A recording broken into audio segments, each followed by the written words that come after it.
Payot Libraire et l'Hebdo vous présentent Marque-Page.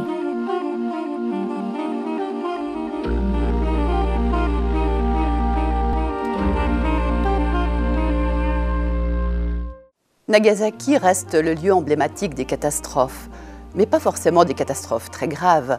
Pour M. Shimura, la catastrophe, c'est la disparition de ses yaourts dans son frigidaire, d'un peu de riz dans ses bocaux. Pour cet homme solitaire, dont les provisions ne devraient pas disparaître toutes seules, les choses sont claires.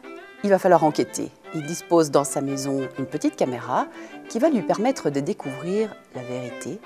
Une vérité dont il ne soupçonne pas qu'elle va bouleverser sa vie personnelle. C'est une règle en acier inoxydable d'une longueur de 40 cm. Sur un côté non gradué, j'ai collé une bandelette de papier blond.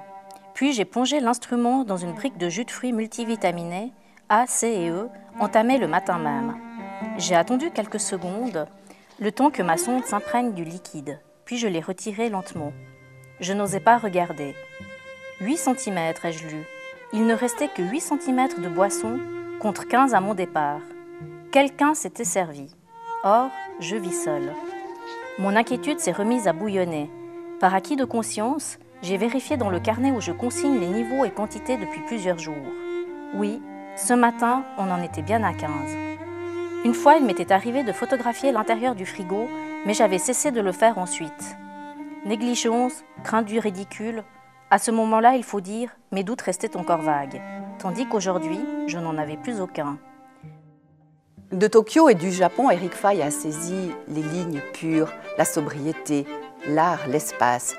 Mais pour son personnage, l'espace s'est mué en vide sans qu'il s'en rende compte.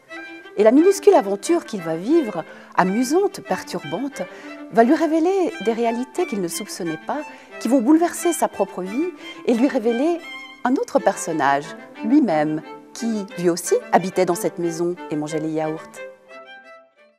Payot Libraire et l'Hebdo vous ont présenté Marque-Page.